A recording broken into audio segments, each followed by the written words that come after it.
Constantinople, 1845. The Ottoman Empire stretches across 3 continents, a sprawling dominion where 1,000 languages rise like morning prayers, where silk roads converge and empires have risen and fallen for millennia. But in the narrow streets of the Armenian quarter, something is stirring, something small, something that will shake the foundations of power itself. It begins with a cross, not ornate, not gold, just silver against the throat of a woman who refuses to hide. The year is 1845, and Sultan Abdülmecid I sits upon the throne of the Ottoman Empire. His reign has ushered in the Tanzimat, the reorganization, a sweeping series of reforms meant to modernize the empire, to bring it into alignment with the European powers that now cast long shadows across its borders. For centuries, the millet system has governed the empire's religious minorities. Christians, Jews, and others lived as dhimmi, protected peoples, under their own religious laws, paying special taxes, subject to certain restrictions, but largely autonomous within their communities. It was a delicate balance, neither equality nor persecution, but something in between. But modernization brings new pressures. European powers are watching. Nationalist movements are stirring within the empire's Christian populations. And in the corridors of power, there is fear. Fear that visible displays of Christian identity might embolden separatist sentiments, might fragment the empire from within. And so the decree comes down, transmitted to the labyrinth of Ottoman bureaucracy, to the Armenian Patriarchate, to Greek Orthodox bishops, to Assyrian communities scattered across Anatolia. The language is bureaucratic, almost mundane. Christians may practice their faith within their homes and churches. But in public spaces, in the shared streets of the empire, visible symbols of Christian identity, particularly crosses worn as jewelry, are to be concealed. It is not presented as persecution. It is framed as order, as harmony, as protecting the peace between communities. But to the women who have worn these crosses since childhood, since baptism, the message is clear. Your faith is tolerable only when invisible. Her name is Miriam. That much we know from scattered letters and church records that survived. Miriam, an Armenian woman in her 30s, a weaver by trade, a widow who has buried 2 children and a husband to cholera. In the historical fragments that remain, she emerges not as a radical, not as a revolutionary, but as someone tired of compromising the few things that give her life meaning. She wears her cross, her mother's cross, passed down from grandmother before that, openly. It catches the light as she works her loom. And when the decree filters down to the Armenian Patriarchate, when the deacons come to Women's Guild meeting to explain that for the sake of peace, for the safety of the community, such displays should be curtailed, Miriam does something unexpected. She says no, not loudly, not with manifesto or speech. She simply continues to wear her cross the next day and the day after that. And when other women see her walking to the market, that small silver cross glinting in the morning sun, something passes between them, a recognition, a choice crystallizing. There is a Katerina, a Greek Orthodox merchant's wife, whose husband has already advised her to comply. There is Miriam, a different spelling, same ancient name, an Assyrian seamstress whose hands have trembled since her brother was arrested on suspicion of smuggling seditious materials. There is Shushan, barely 17, an Armenian girl whose marriage has just been arranged. One by one, they make the same choice. They continue to wear their crosses, not in defiance of their faith, but in affirmation of it, not to provoke, but to simply refuse to be erased. At first, the authorities barely notice. The women are not shouting in the streets. They are not distributing pamphlets or organizing protests. They are simply living their lives, go to market, attending to their trades, visiting neighbors, with their crosses visible. But the Ottoman bureaucracy is vast and observant. Local officials begin to report the phenomenon to their superiors. The governor of the district sends inquiries to the Armenian Patriarchate. Why are these women not complying? Do they not understand the decree? Are outside agitators involved? The Patriarchate is in a difficult position. For decades, Armenian church leaders have walked a tightrope, protecting their community while maintaining working relationships with Ottoman authorities. They understand the precariousness of their position. They send deacons, priests, respected community elders to reason with the women. The conversations that follow are not recorded verbatim, but we can reconstruct their essence from letters and later testimonies. The church leaders appeal to prudence, to communal safety, to the greater good. This is not about faith, they argue. God knows your heart. The cross you wear inwardly is what matters. Outward symbols are vanity. Compliance is wisdom. And Miriam, speaking for herself, but somehow speaking for all of them, responds with devastating simplicity. If it does not matter, why do they demand we remove it? If it is only vanity, why does it threaten empire? By spring of 1846, what began with a handful of women has spread across Constantinople's Christian quarters. Dozens, then hundreds of women are openly wearing crosses.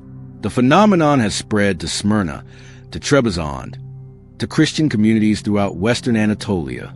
Ottoman officials face a dilemma.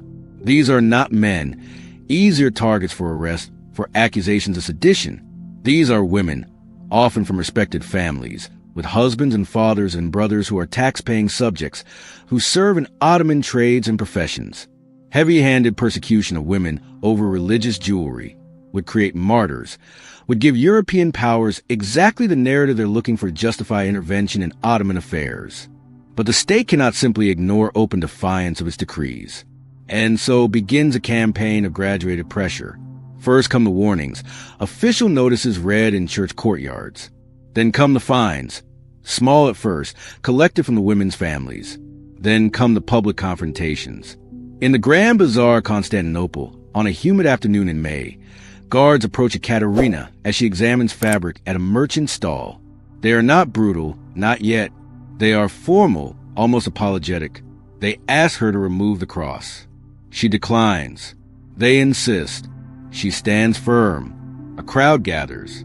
The guards face a choice: back down in front of witnesses, undermining state authority, or physically force the issue with a respectable woman in full view of the public. They choose the latter. They seize the cross, tearing the chain from her neck. Ekaterina does not fight back. She does not scream. She simply stands there, hand to her throat where the cross had hung, blood trickling from where the chain broke skin. The crowd erupts not in violence, but in voices. Christian and Muslim merchants alike protest the treatment. The guards retreat with the confiscated cross. But they have miscalculated. They have created exactly what they feared: a martyr in miniature. And martyrdom, even small martyrdom, is contagious. In the Christian tradition, martyrdom has always held a central place. From the early church, when Romans fed believers to lions, to medieval saints who chose death over apostasy, the martyr's crown has been the highest honor. To die for faith, to suffer for Christ, to refuse compromise even unto death. This is a model held up for emulation. But what these women are doing is something different, something that will take decades for historians to fully recognize. They are redefining martyrdom itself, not as spectacular death, but as persistent life, not as singular sacrifice, but as daily defiance, not as individual glory, but as collective resistance. They do not seek death. They seek simply to live fully, authentically, without compartmentalizing their identity. And in an empire that demands they fracture themselves, faithful in private, invisible in public, this wholeness becomes revolutionary. The movement grows not through speeches or pamphlets, but through example. A young woman sees an elder woman walking with her cross visible and finds courage. A mother realizes she cannot teach her daughters to live authentic faith while modeling concealment herself. A widow decides she has already lost everything that could be taken, except her integrity. In the Sublime Porte, the Ottoman government's administrative heart, senior officials grapple with an unprecedented problem. Traditional tools of state control, arrest, imprisonment, execution, are ill-suited to this form of resistance. Martyring hundreds of women for wearing jewelry would be catastrophic for the empire's international reputation, especially as it seeks favorable relations with European powers.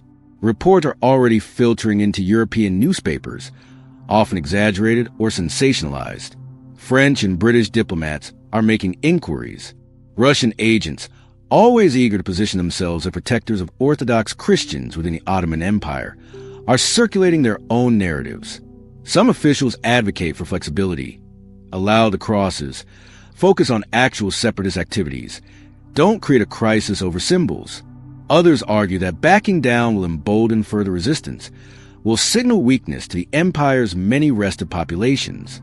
The Sultan himself is caught between his reformist instincts and conservative pressure from religious and military establishments. The solution, when it comes, is quintessentially bureaucratic. A new decree is issued, not rescinding the original, but clarifying it.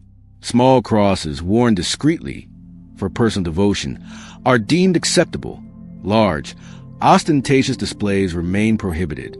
The language is vague enough to give local officials discretion, to allow face-saving on all sides. But something profound has shifted. The women have demonstrated that the empire's power, vast as it is, has limits. That persistence, even without violence, can move policy. That visibility matters. That refusing to be erased is itself a victory. But victories are rarely without cost. And for many of these women, the costs are real and immediate. Families of prominent participants face increased scrutiny. Tax assessments suddenly increase. Business licenses are delayed. For some, the economic pressure is crushing. Husbands lose contracts. Sons are conscripted into military service that they might otherwise have avoided through connections or payments. Within families, the movement creates fractures. Women who participate face pressure not just from authorities, but from their own relatives. Husbands who fear economic reprisals. Fathers worried about marriage prospect for daughters. Brothers concerned about the family standing. Miriam, our weaver, loses her place in the guild.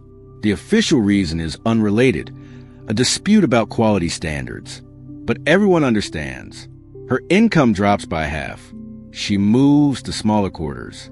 She continues to wear her cross. Ekaterina carries a scar on her throat for the rest of her life. A thin white line where the chain was torn away. She wears it with a different cross now, on a stronger chain. She never speaks publicly about that day in the bazaar, but neither does she conceal the scar. Years pass. The acute crisis fades. Life in Constantinople's Christian quarters finds a new equilibrium. The crosses remain visible, though authorities still occasionally harass wearers depending on the political climate and the disposition of local officials.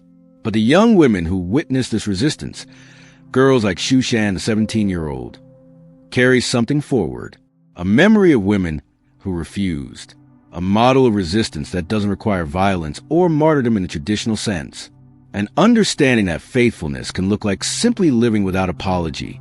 When we look at the tragic sweep of Christian experience in the later Ottoman Empire, the massacres of the 1890s, the Armenian genocide that begins in 1915, it is tempting to see this earlier moment of resistance as futile. What did these crosses accomplish against the machine of genocide? But perhaps that's the wrong question.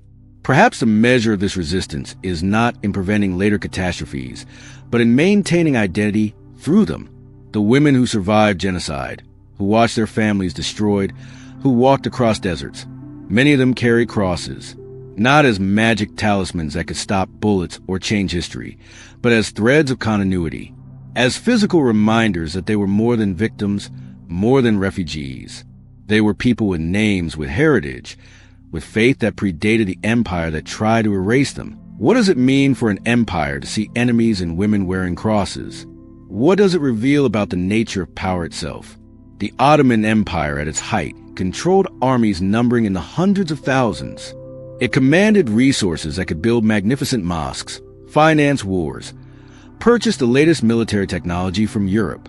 Yet it felt threatened by women wearing jewelry. This paradox illuminates something essential about authoritarian power, its fundamental insecurity. A truly secure power can tolerate difference, can afford magnanimity, can allow symbolic opposition, because it knows such symbols pose no genuine threat. But insecure power must control everything, not just actions, but symbols, not just public speech, but private devotion, not just men, but women, not just bodies, but souls. The women wearing crosses were not organizing rebellions. They were not smuggling weapons or plotting insurrections.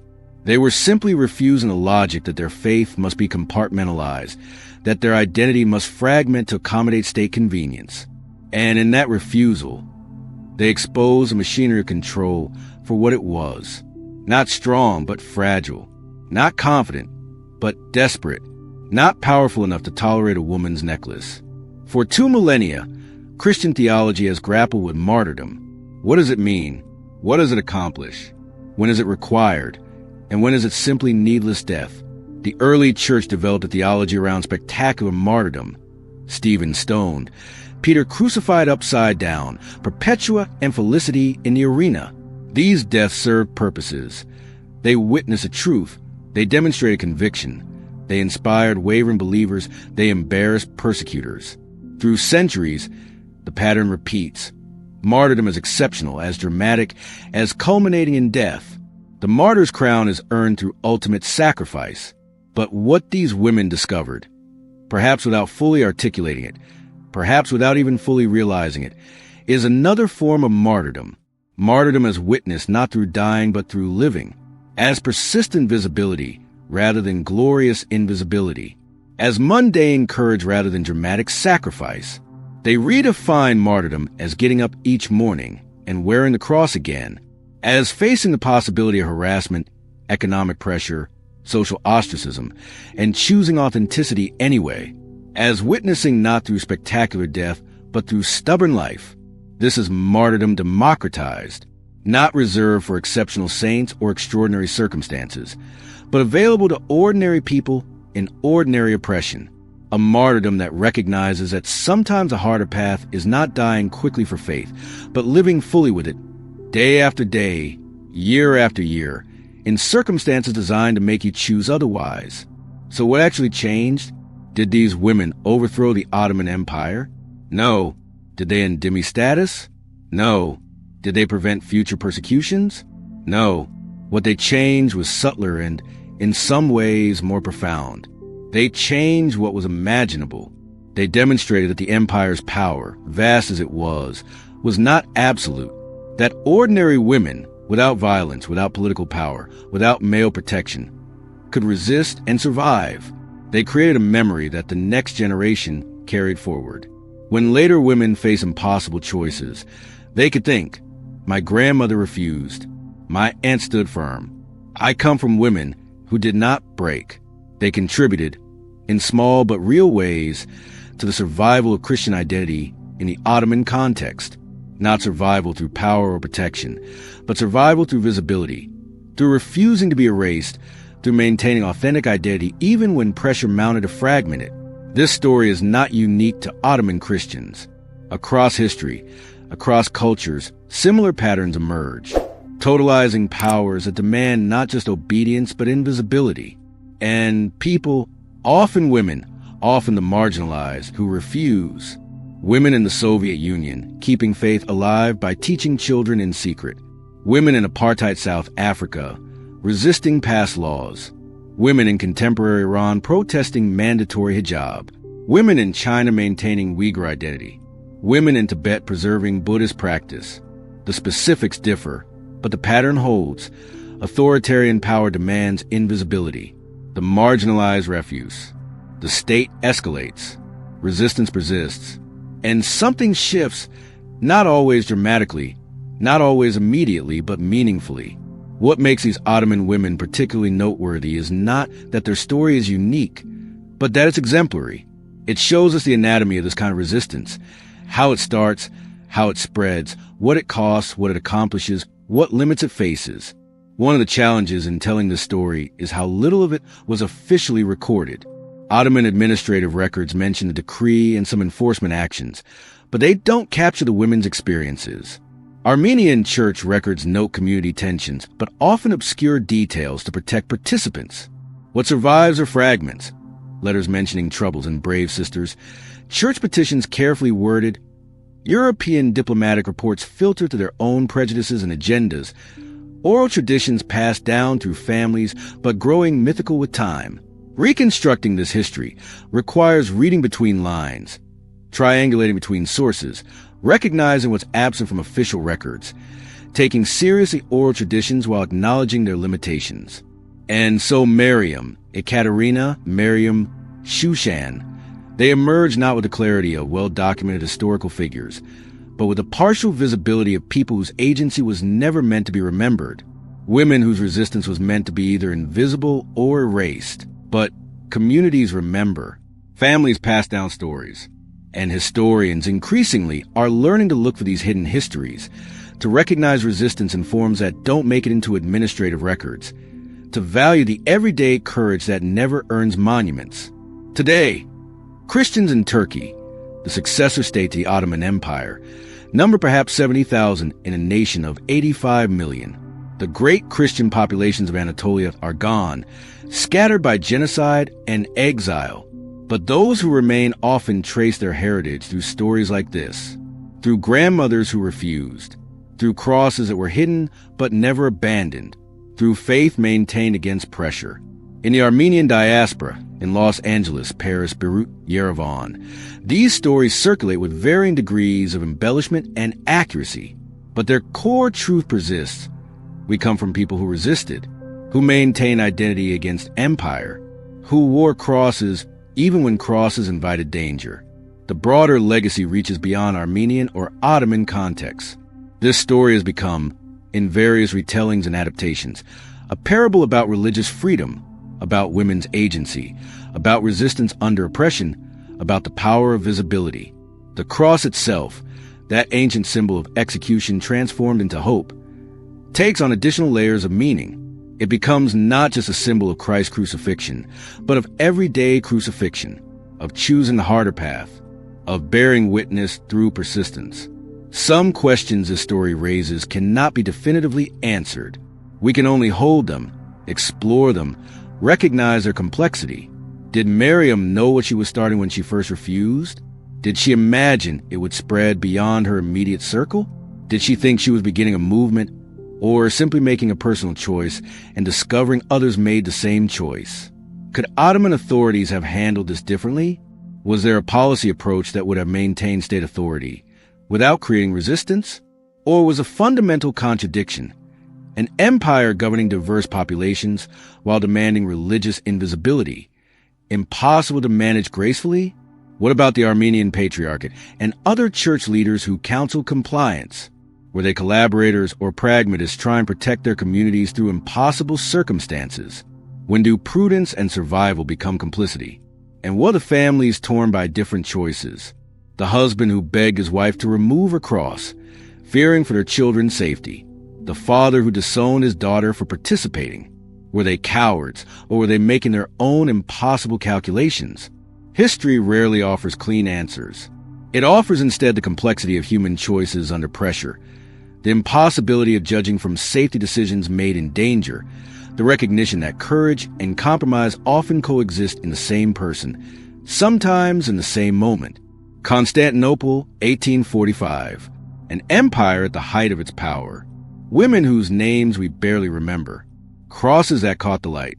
They did not overthrow empires or change history's arc. They did not prevent the tragedies that would come.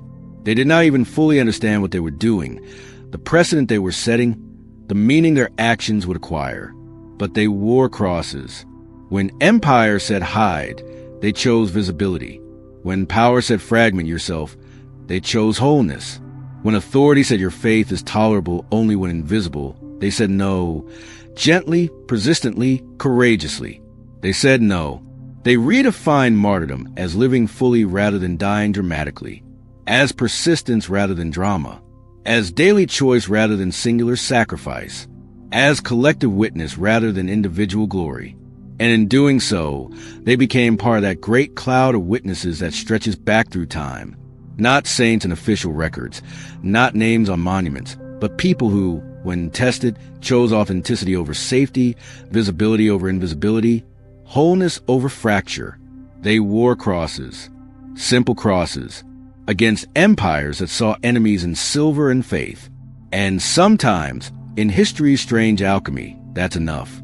Not enough to prevent all tragedy, not enough to overcome all oppression, but enough to witness, enough to persist, enough to pass down through generations of memory that says, we are people who do not hide.